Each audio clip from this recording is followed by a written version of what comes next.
Et je pense que fondamentalement, il faut partir du terrain.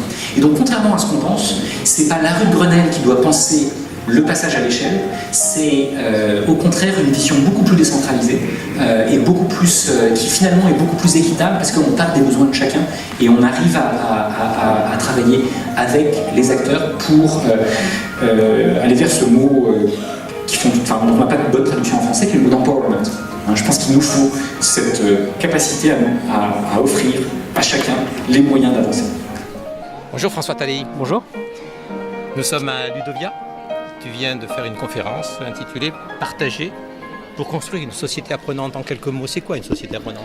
Une société apprenante, une société dans laquelle quand quelqu'un a appris quelque chose ou quand quelqu'un a innové, quelqu'un d'autre va pouvoir apprendre et innover plus facilement parce que le premier a documenté et partagé son apprentissage ou son innovation. On n'est pas vraiment dans une société apprenante en France ?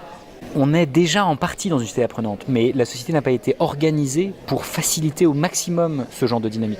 Il y a déjà des gens qui documentent et qui partagent, mais on nous dit qu'on n'a pas le droit de copier. Par exemple, si on fait ça dans un contexte scolaire, où on n'a pas forcément des plateformes qui nous permettent de faire ça non seulement au sein d'une classe, mais aussi à l'échelle nationale et même à l'échelle internationale. Oui, vous avez fait plusieurs propositions, j'ai vu une dizaine de propositions. S'il n'y en avait que 2 à choisir parmi ces 10-là, vous choisiriez lesquelles ? Je pense qu'il y en a une qui devrait partir des acteurs et en leur faisant confiance, et créer cette société de confiance, cette société dans laquelle on accompagne le développement professionnel de chacun et les apprentissages de chacun, et à commencer par les enseignants, mais pas seulement.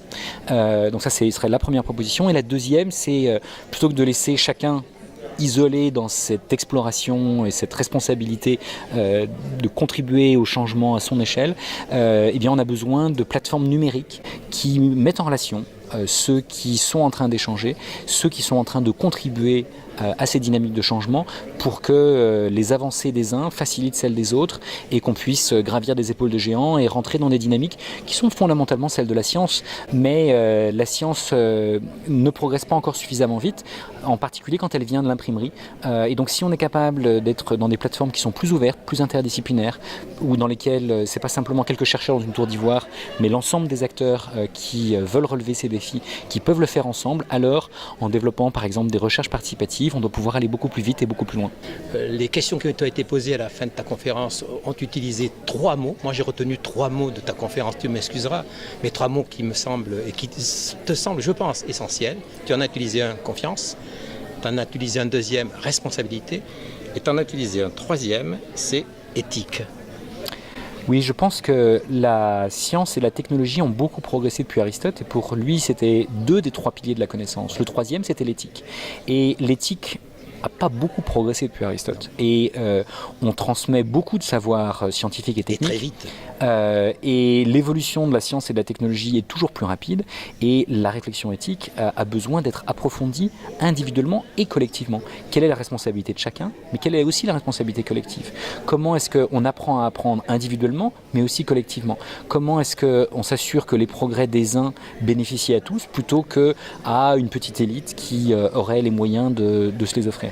Alors créer une intelligence collective dans la confiance, ça permet de partager et ça permet d'apprendre ?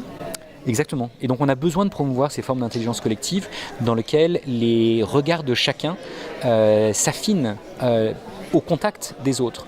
Ce que les recherches en sciences cognitives et en évolution montrent, c'est qu'en fait notre cerveau raisonne pas si bien quand il est seul et qu'on détecte beaucoup mieux les erreurs de raisonnement chez l'autre que chez soi-même. Et si on est dans un collectif et qu'on sait s'écouter, ce qui est un grand si, et qu'on sait créer les conditions de la critique constructive, alors on va pouvoir collectivement développer une intelligence collective plutôt qu'une forme de bêtise collective qui par ailleurs peut exister.